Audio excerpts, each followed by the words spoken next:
미국에 블룸버그 TV가 있다면 한국에는 블린버거 TV가 있다. 블린버거 TV 오늘 세 번째 시간이죠? 세 번째 시간인데 오늘의 코너는 뭘까요? 지난 시간에 이어서 종목을 묻다 또 준비를 해봤습니다. 오늘의 종목은 뭘까요? 항공주입니다. 항공주.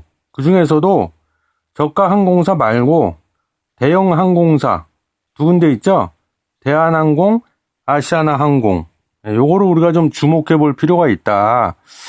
그런 말씀을 드리고 싶어서 준비를 해봤고요. 그 좀 내용을 보면 뭐 다들 아시겠지만 아시아나항공이 1차 매각에 실패를 했죠.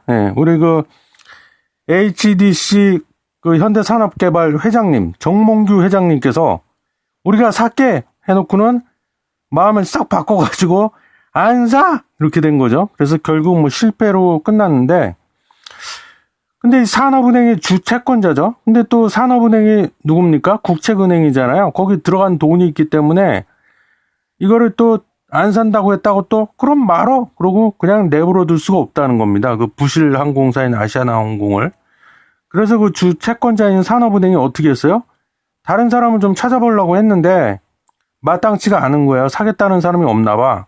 누가 뭐 살려고 하겠습니까? 그러다 보니까 이럴 바엔 그냥 우리가 맡아서 경영을 해보자. 뭐 이런 식으로 지금 나오고 있는 것 같아요. 그래서 그 일환으로 산업은행이 그 한진칼 지주회사죠. 한진칼 그 유상증자에 이제 참여를 하겠답니다.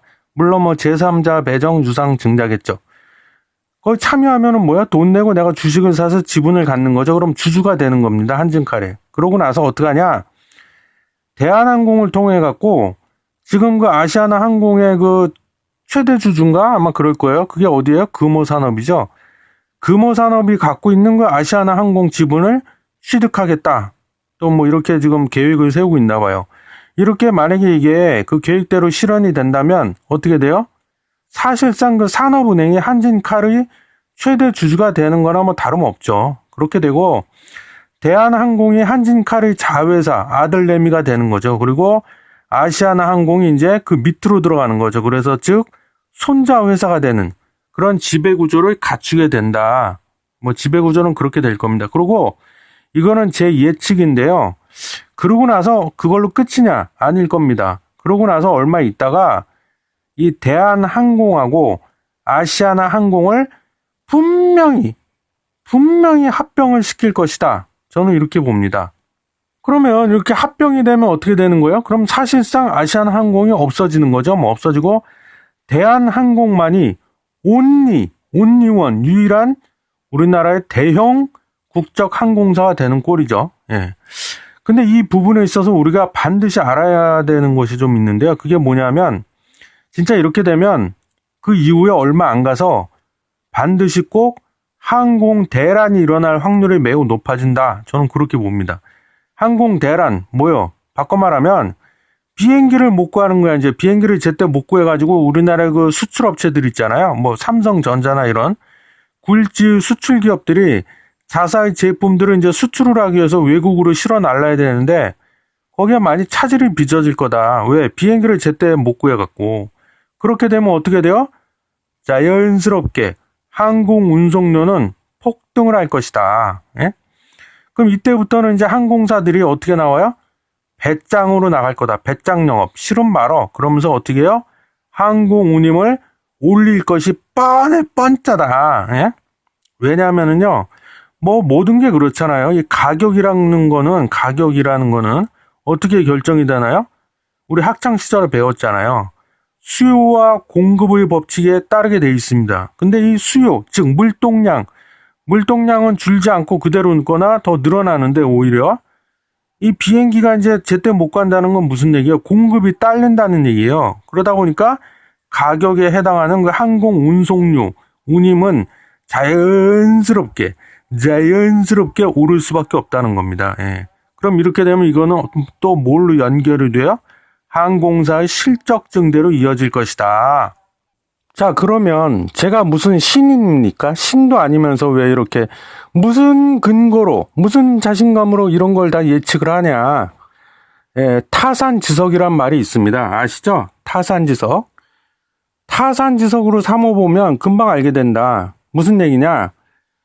지금 그 해운업계 있지 않습니까? 해운업계가 지금 그렇게 돌아가고 있습니다. 그래서 지금 보면은 그 국내 우리나라 그 대형 수출업체들 있잖아요. 예를 들면 아까 말했던 거 삼성전자 이런 그런 데서 생산한 그럼 예를 들면 반도체라든가 뭐 그 가전제품 이런 것들을 주로 이제 선박을 이용해서 수출을 하는데 그런 것들을 제때 배를 구해가지고 어디다 실어서 보내야 되는데 배를 못 구하고 있다는 거예요. 그래서 지금 발을 동동 구르고 있다. 그렇게 되면 어떻게 돼요?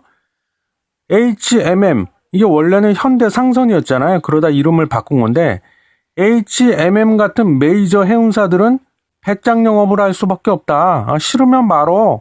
이렇게 되는 거죠. 그래서 지금 그 상태로 돌아가고 있다. 그래서 해상 운송 항로가 다 있잖아요. 비행기도 그렇고 해상 운송 항로의 그 해상 운임을 지금 운임이 어느 정도 되고 있는지 이게 운임이 올라가고 있는지 내려가고 있는지 그런 거 우리가 알 수 있는 그런 지표가 하나 있는데 여러분도 참고로 알아두세요. 그게 대표적인 지수가 뭐냐면 상하이 컨테이너 운임 지수라는 게 있습니다. 이게 지금 1664를 기록하고 있습니다. 이거 최고 수치입니다. 이거는 2009년도부터 이제 집계를 하기 시작했는데 집계를 시작한 이래 최고 수치가 지금 되고 있다. 그래서 국내 수출 기업들이 이걸 많이 이용하는 미국 항로의 경우 미주 노선이죠. 미주 항로. 그거 같은 경우에는요. 컨테이너 한 개 그걸 운송하는데 근데 보통 길이가 한 12m 정도 됩니다. 상당히 크죠. 그거 하나 운송하는데 운임료가 어떻게 되냐? 3,870달러로 지금 이것도 사상 최고치를 기록하고 있습니다. 왜 이렇게 사상 최고치를 기록하고 있는 거야? 배가 부족해요, 배가. 그래갖고 물동량을 따라가지 못하고 있는 겁니다. 그래서 이게 마치 무슨 화답이라도 하듯이 지금 현재 HMM의 주가를 살펴보시면은요. 여러분도 한번 꼭 살펴보세요. 보시면 2020년 올해 6월 25일 날 주가가 한번 바닥을 쳤습니다. 바닥을 찍었어요. 그러고 나서 야금야금 조금씩 꾸준히 계속 상승을 해갖고 2020년 11월 12일 날 또 주가가 사상 최고가를 찍었습니다. 그러면 왜 이렇게 해운 대란이 일어나고 HM의 주가가 막 날아가고 왜 이렇게 됐냐? 그 이면을 살펴보면은요. 아시겠지만 과거에 HMM 현대상선이라고 했잖아요. 이것과 더불어서 우리나라가 메이저 조그만 그 해운사들 말고 진짜 메이저급의 해운회사의 양대 산맥이 있잖아요. 그게 두 군데가 있었잖아요. 어디예요? HMM 즉 현대상선하고 또 하나가 어디예요? 한진해운이라는 데가 있었잖아요. 근데 이 한진해운이 파산을 해버렸잖아요. 결국에는. 그러다 보니까 이제 공급처 하나가 없어져 버린 거야. 그러니까 공급량이 일종의 보면 줄어버린 거죠. 그러니까 자연스럽게 운임료가 올라가 버린 거예요. 예. 물론 제가 그 서두에 말한 것처럼 산업은행이 계획하고 있는 것이 그 지난번 그 아시아나항공 1차 매각 이거 실패됐던 것처럼 어그러질 수도 있기는 해요. 그렇게 안 될 수도 있어. 근데 안 될 수 있다는 걸 좀 더 구체적으로 말씀드리면 그 아시아나 항공을 인수한 후에 대한항공과 합병하지 않을 수도 있다는 거예요. 뭐 여러 가지 이유로 인해서. 근데 산업은행 입장에서 또 생각을 해보면 아까 제가 아시아나 항공이 부실덩어리라고 그랬잖아요. 부채가 지금 장난이 아니죠. 그 부실덩어리 아시아나 항공을 계속 떠안고 갈 수는 없는 노릇입니다. 이게 왜 은행이다 보니까. 그래서 어떻게든 아시아나 항공은 정리하려고 가려고 할 것이다. 그 정리하는 방법 중에 가장 대표적인 게 합병을 시켜버리는 거죠. 그냥 둘을 하나로 합치는 거예요. 그렇게 되면 앞서 제가 사례로 든 그 해운업계처럼 이 항공업계도 판이 똑같이 돌아갈 확률이 매우 높다. 이겁니다. 제가 주장하는 거는. 그래서 이제 정리를 하자면 대한항공이든 특히 아시아나항공이든 지금 당장 매수 빨리 사세요. 막 이런 얘기는 아니에요. 왜? 첫 번째 이유는 특히 그 아시아나항공 같은 경우에 보면 주가 차트를 보시면 아시겠지만 요 며칠 사이 너무 좀 지나치다 싶을 정도로 단기간에 급등을 해버렸어요. 그래서 약간은 좀 위험하다, 지금은. 그리고 두 번째 이유는 정부가 또 마음을 획 바꿔먹을 수도 있다는 거예요. 물론 뭐 이럴 가능성은 제가 보기엔 매우 낮아 보이긴 한데, 그래서 그럼 어떻게 해야 되냐? 그렇기 때문에 일단 1차적으로는 이번 달 11월 달이죠. 이때 지금 뭐가 잡혀 있냐면 정부가 대한항공이 아시아나항공을 인수하는 것에 대해서 좀 구체적으로 뭐 관계자, 전문가, 실무자들 모여서 논의를 좀 해보자 이렇게 돼 있어요. 그런 논의하는 일정이 잡혀 있는데 일단은 그걸 보고 좀 판단을 하자는 거죠. 좀 돌다리도 두들겨보고 건너자 이런 말이 있잖아요. 그래서 제가 만약에 근데 상황을 당분간 좀 지켜봤는데 제가 예상한 대로 만약에 흘러가는 그런 분위기가 지금 조성이 된다 그러면 매수 타이밍을 잘 잡아가지고 투자를 해보는 것도 나쁘지 않다 이겁니다. 그리고 끝으로 보태기 들어갑니다.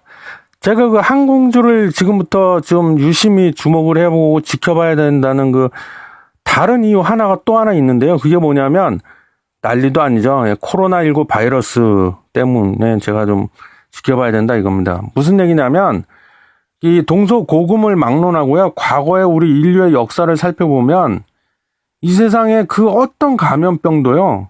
인류를 완전히 그냥 꼼짝마 이런 식으로 굴복을 시켜버린 사례는 거의 없습니다. 인류가 다 대처를 하죠. 뭐 백신을 만들어낸다거나 뭐 치료제를 만들어낸다거나 결국엔 다 그렇게 돼 있습니다. 그래서 오히려 이 감염병이 인류에게 굴복을 당하거나 아니면 마치 감기 있잖아요. 감기를 일으키는 바이러스가 뭐예요? 인플루엔자 바이러스인데 그런 것처럼 세력이 많이 약화가 된 채로 인류와 공존하는 것.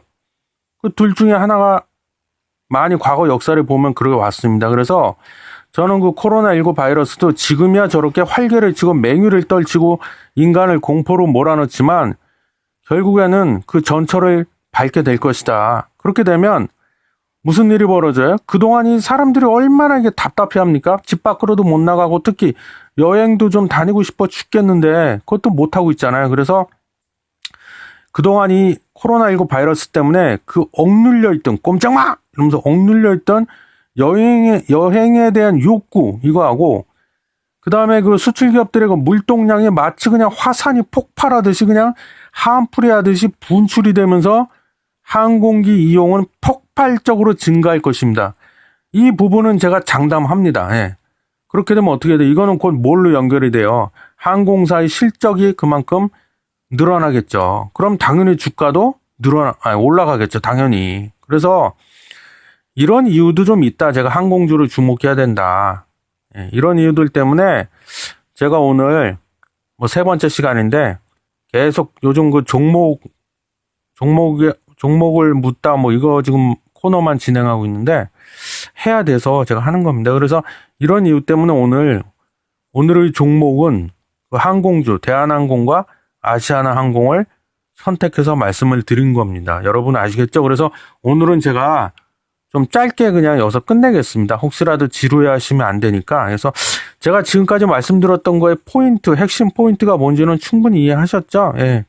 그리고 한 가지 또 덧붙이자면 이거는 이제 제가 그 투자자 관점에서 지금 항공주에 대해서 쭉 설명을 드린 거고요. 투자자 관점이 굳이 아니더라도 뭐 상식이라든가 아니면 내가 항공주가 지금 그 판이 어떻게 돌아가고 있는지 좀 알고 싶다. 궁금하신 분은 제가 얼마 전에 또 네이버에다 블로그를 만들었습니다. 그 블로그 이름은 블린버거 TV라고 똑같이 지었어요. 헷갈리실까봐. 그래서 네이버에서 블로그 검색하실 때 블린버거 TV라고 검색을 해보세요. 그럼 제 블로그가 나오는데 거기 블로그 중에 보면 이슈 그래서 대한항공의 아시아나항공 인수라는 타이틀로 제가 그 내용을 또 글로 쫙 풀어놨습니다. 거기다. 그래서 좀 더 알고 싶다는 그러신 분은 그 블로그도 한번 들어가서 이슈 그걸 꼭 좀 읽어보시길 부탁드릴게요. 하나의 배경 지식으로 투자하시는데도 많이 도움이 될 거고 그렇습니다. 그래서 오늘 블린버거 TV 세 번째 시간은 여기서 마치겠습니다. 예, 들어주셔서 감사해요.